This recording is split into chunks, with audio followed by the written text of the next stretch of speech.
Have you ever imagined discovering your husband's affair in the most painfully ironic way possible? I found out on Valentine's Day when flowers.com delivered 24 red roses to my door. Roses I hadn't ordered, with a card that said, "To my one true love." Signed by my own husband. The problem? He had left early that morning for a business trip, and the roses weren't for me. My name is Catherine, and this is how a simple delivery error became the catalyst for the sweetest revenge a betrayed wife has ever executed. A story about how sometimes the universe has a twisted sense of humor, and how one woman turned the worst day of her marriage into the first day of her freedom. It was February 14th, and I was preparing what I hoped would be a romantic dinner for when Michael returned from his supposed work trip. We had been married for 12 years, and although the past few months had been strained, with Michael becoming increasingly distant and irritable, I still believed we could work through our problems like we always had before. I was in the kitchen seasoning salmon when the doorbell rang, interrupting my thoughts about how to reconnect with my husband. "Flower delivery for Catherine Brennan," announced the delivery man. My heart jumped. Michael had surprised me. "How wonderful," I said. "They're beautiful." 24 perfect red roses, wrapped in cream paper with golden ribbon. "There's a card here, too," the delivery man said. My hands trembled with excitement as I opened it, but when I read the card, my world collapsed. "To my one true love. You brought light back into my life. I can't wait to spend the rest of my life making you happy. All my love, always, Michael." These weren't words you write to a wife of 12 years. These were words for someone you're madly in love with, someone new. These flowers weren't for me. "Can you check the address again?" I asked. He consulted his clipboard. 2247 Queen Anne Avenue, Catherine Brennan. "And who placed the order?" "A Michael Brennan, paid with credit card online." "Is there another Catherine Brennan in the area?" "Well, we have another order, Catherine Morrison, 2249 Queen Anne Avenue, right next door. Also 24 red roses, also from Michael Brennan." My stomach dropped. Our neighbor. Catherine Morrison. The divorcee who had moved next door 6 months ago. The woman who always greeted Michael with a dazzling smile. The woman who even borrowed sugar from me just last month while probably laughing inside at how oblivious I was. I looked at the roses on my dining table. 24 beautiful flowers intended to celebrate a romance that was destroying my marriage. The irony was so sharp it almost made me laugh, if it hadn't made me want to cry first. My first reaction was anger, pure, burning anger. My second reaction was humiliation, how many people knew. But my third reaction was unexpected, clarity. Finally, I had my answer to months of wondering why Michael was distant, always working late. He had found someone new. The universe literally delivered evidence of my husband's betrayal to my door on Valentine's Day, wrapped in beautiful paper with a golden bow. It was almost poetic in its cruelty. That's when the idea started to form in my mind. Not just any idea, but something that would ensure Michael understood exactly what he had done and faced real consequences for his choices.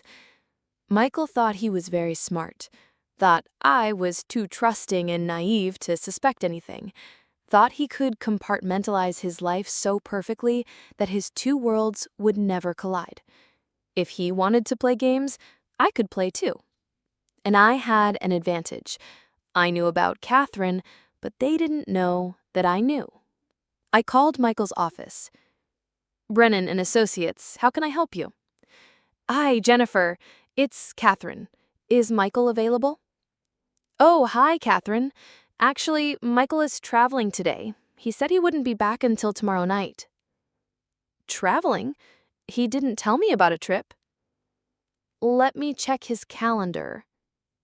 Actually, I don't see any trip scheduled. Maybe it was last minute? Maybe, I said sweetly. Michael had lied to me and to the office.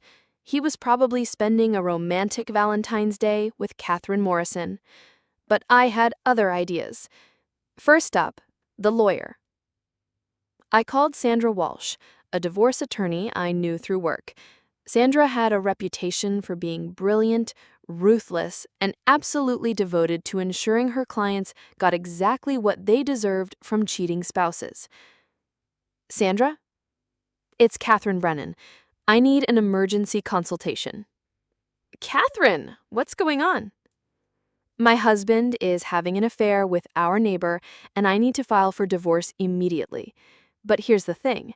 I want to do it in a way he'll never forget.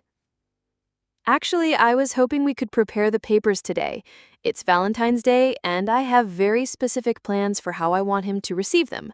Plans that involve chocolate and maximum emotional impact. She laughed. Come to my office in an hour. Second stop, the bakery. I drove to Sweet Endings, a boutique bakery downtown. I need something special for Valentine's Day, I told the baker. Can you make a hollow chocolate heart that I can fill with documents? Documents? Divorce papers for my unfaithful husband. Her face lit up with understanding. Yes, I can definitely do that. I picked up the roses intended for Catherine Morrison and walked next door, my heart pounding with a mixture of fury and determination. Each step felt surreal. Here I was, personally delivering my cheating husband's romantic gesture to his mistress while planning the most elaborate divorce paper delivery in legal history. I rang the doorbell. Catherine opened the door, and I must admit, she was everything I wasn't. Beautiful in that effortless way that comes with being younger and unencumbered by 12 years of stress marriage. Curly dark hair, bright green eyes, perfect smile that probably made Michael feel like he was 25 again. Catherine, she said, surprised. How are you? I'm fine, I said, handing her the roses. These were delivered to my house by mistake. She accepted them, her face lighting up. Oh, how wonderful! How kind of you to bring them over. No problem at all, I said sweetly. Enjoy your Valentine's Day. She probably thought she was living a romantic fairy tale. She had no idea she was about to become part of Michael's biggest nightmare. Sandra's office was on the 30th floor, downtown. I was focused on ensuring that Michael paid for every lie, every betrayal. Catherine, Sandra said, rising to greet me. You look determined. I am. This isn't just about divorce. This is about justice. I told her about the flowers, about Catherine Morrison, about Michael's lies. How long have you suspected? I didn't really suspect. There were signs, but I always found explanations. Michael has always been good at making me question my own intuition. That's common. Men who cheat often become experts at psychological manipulation. Well, I don't feel crazy anymore. I feel enlightened. Sandra explained community property laws and how Michael's affair spending could be considered dissipation of marital assets. If Michael spent significant money on the affair, that can work in your favor. Do you have access to bank statements? Yes, I manage our finances. I explained my plan to Sandra. She listened with growing amusement. In 20 years of practicing family law, I've never heard anything like it. It's brilliant, theatrical, and completely legal. So, you can prepare the papers for today? I can have everything ready in 2 hours. My next stop was back to the bakery. Maria was finishing my special order. Here it is, she said, presenting a perfectly molded Belgian chocolate heart with a removable lid. Perfect. How much do I owe you? For a vengeful work of art like this, it's on the house. I returned home and opened our shared laptop. Michael had always been careless with passwords. What I found was worse than I had imagined. Months of romantic correspondence between Michael and Catherine, photos, plans for vacations together, even discussions about Michael leaving me. But the email that caught my attention was one Michael had sent just 3 days earlier. My love, I know it's been hard to see me with Catherine, but I promise this won't last much longer. I'm just waiting for the right time to ask for a divorce. Maybe after spring break. I don't want to ruin her plans. She's been talking about this trip for months, and I can't bring myself to destroy that excitement just yet. But you are my true future, and soon we won't have to hide anymore. I felt a mixture of rage and relief wash over me. Rage because Michael was planning our divorce timeline based on his convenience, treating me like an inconvenience to be managed. Relief because now I knew with absolute certainty there was nothing left to save. I printed the emails and bank statements showing expensive dinners, hotel reservations, jewelry purchases that didn't result in gifts for me. At 4 p.m., Sandra called. The papers are ready. The petition wasn't just a request for divorce. It was a declaration of war, citing misconduct and requesting compensation for dissipation of marital assets. Back home, I prepared my final scene. I placed the chocolate heart in the center of our dining room table, surrounded by candles. I wrote a card. Dear Michael, Happy Valentine's Day. I hope you had a wonderful day with your one true love. Inside this heart, you'll find something sweet, the sweetness of honesty. Finally. Enjoy. Catherine. P.S. The roses were beautiful. I'm sure Catherine Morrison loved them. At 7 p.m., I heard Michael's car. My heart started racing with anticipation. Catherine? He called. I'm home. In the dining room. He appeared, still wearing his work suit, carrying a small travel bag. Wow, he said, looking at the candlelit table and chocolate heart. This is unexpected. I thought we should celebrate. After all, it's Valentine's Day. Michael looked uncomfortable. About not being here earlier, the work meeting ran longer than expected. Don't worry about it. Why don't you open your gift? He hesitated, clearly sensing something was wrong. Finally, he picked up the card. I watched his face as he read. I saw the exact moment the blood drained from his cheeks. Open the heart, Michael, I said calmly. With shaking hands, he lifted the lid. These are divorce papers, he said finally, his voice a hoarse whisper. They are, along with some interesting reading I found in your email. Michael picked up the papers with trembling hands and started flipping through them. When did you? He stammered. I found out today, thanks to flowers.com. Apparently, sending flowers to two Catherines on the same block can create confusion. Realization spread across Michael's face. The flowers were delivered to me by mistake. Imagine my surprise. Michael set the papers down like they were made of fire. Catherine, please, let me explain. This isn't what it looks like. Really? Because it looks like my husband has been living a double life, spending our money on another woman. It's not that simple. It's exactly that simple. You fell in love with someone else. You chose to pursue that relationship while still married to me. Catherine and it wasn't planned. It just happened. Stop. You didn't accidentally fall into bed with our neighbor. You made deliberate choices over months. I never meant for you to get hurt. But you knew I would be. When exactly were you planning on asking for a divorce? Your email mentioned waiting until after spring break. Michael's face went pale. You read that email? I read all your emails, every romantic declaration, every plan you made together. I picked up one of the printed emails. You told her our marriage had been dead for years. Is that really how you remember it? Our marriage has been struggling. Our marriage was normal. We went through a rough patch like every couple does. But instead of talking to me, you decided it was easier to find someone new. Catherine and she understands me in ways. Don't. Catherine Morrison understands a fantasy version of you. She's never seen you at your worst and loved you anyway. Maybe that's the problem. Maybe I'm tired of being seen at my worst. You're tired of being in a real relationship, so you found someone who only knows your highlight reel. I stood up. Catherine Morrison doesn't actually know you. She knows the version that shows up when you're trying to impress someone. She fell in love with Weekend Michael, but I married all of you. I can't help how I feel about her. You absolutely can help how you act on those feelings. You had choices every step of the way. You could have come to me when you first started feeling disconnected.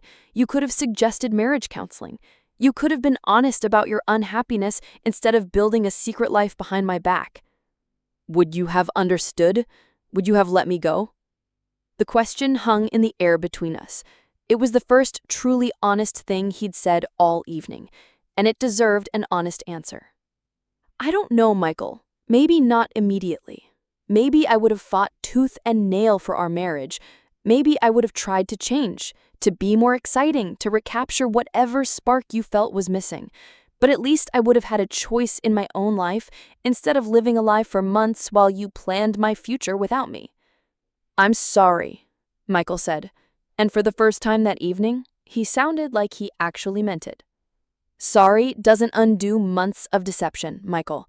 Sorry doesn't give me back the nights I lay awake wondering what was wrong with me, what I had done to make you so distant. Sorry doesn't explain why you thought so little of me that you believed I'd never figure it out. I sat back down. Michael, answer honestly. Do you love her? Yes. Do you want to end our marriage? He hesitated. Yes, he whispered. I nodded. Then we agree. Because after today, I want to end it too. What happens now? Now you call Sandra Wash's office tomorrow, but if you try to fight me on asset division, I will air every detail of your affair in court. What do you want? I want the house, I want my car, and I want you to take responsibility for every penny you spent on this affair. That's more than half. That's what happens when you dissipate marital assets on an extramarital relationship. How did we get here, Catherine? You got us here, with every lie, every secret meeting, every romantic text to another woman.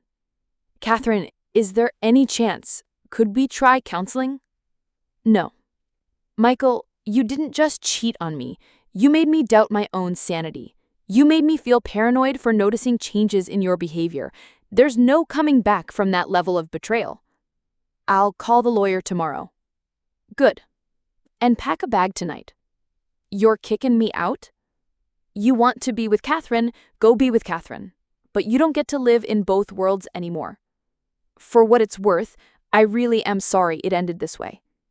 I'm not sorry it's ending, because now I know exactly who you are, and I deserve so much better than that. I'm sitting in the garden of what is now officially my house. The divorce was finalized 3 weeks ago, settled out of court. Michael got his fresh start, and I got justice. Michael moved in with Catherine Morrison 2 weeks after our confrontation. Some neighbors pretend nothing happened. Others offer sympathetic looks. Mrs. Henderson from across the street was most direct. Any man who trades in a wife like you for a neighbor like her has rocks in his head. As for Catherine Morrison, I rarely see her. When I do, she avoids eye contact. I've heard their romance isn't the fairy tale it appeared. Reality sets in quickly when you're living with someone every day. But that's not my concern anymore. I started therapy, not because I was broken, but because I wanted to understand how I had lost myself. I've been rediscovering who I am outside of being Michael's wife. I started painting again. I joined a book club. Last month, I started dating. His name is David, and I met him at cooking class. He's a widower, 10 years older, with kind eyes. Our first coffee lasted 3 hours. We talked about books, his late wife, and my divorce. He knows my story, and I know his. There are no secrets. It's remarkable how refreshing honesty can be when you've been living with lies. Yesterday was Valentine's Day again, the anniversary of my discovery and liberation. David sent me flowers, not roses, but a beautiful mixed bouquet with a simple card. Thank you for a wonderful 2 months. No declarations of eternal love, just honest appreciation. It was perfect. Around 9 o'clock, I heard raised voices from next door. Michael's angry tone and Catherine's tearful responses. They were having the kind of fight that shakes a relationship's foundation. For a moment, I felt recognition. I remembered those fights. I wondered if Catherine was learning what it felt like to be on the receiving end of Michael's disappointment. But mostly, I felt grateful. Grateful that those weren't my fights anymore. What is my concern is the life I'm building, the friends I'm making, the art I'm creating, the possibility of love that's honest and real. Michael thought he was trading up when he chose Catherine Morrison over me. He thought he was choosing excitement over routine. What he actually chose was the illusion of a fresh start over the work of building something real. And what I chose, eventually, was myself. The chocolate heart that delivered my divorce papers sits on my mantle now, repurposed as a decorative bowl. People always ask about it when they visit. It's a reminder, I tell them. Of what? That sometimes the sweetest moments in life come disguised as bitter ones, and that the end of one story is just the beginning of another. A year ago, I discovered my husband was having an affair through misdirected flowers. It felt like the worst thing that could happen to me. Now I know it was actually the best thing, because sometimes the universe has to break your heart to set you free. And sometimes the most beautiful revenge is simply living well. If this story shocked you, just wait for what's next. Leave a comment, share it with someone who needs to hear this, and of course, subscribe and hit the bell so you don't miss a single notification.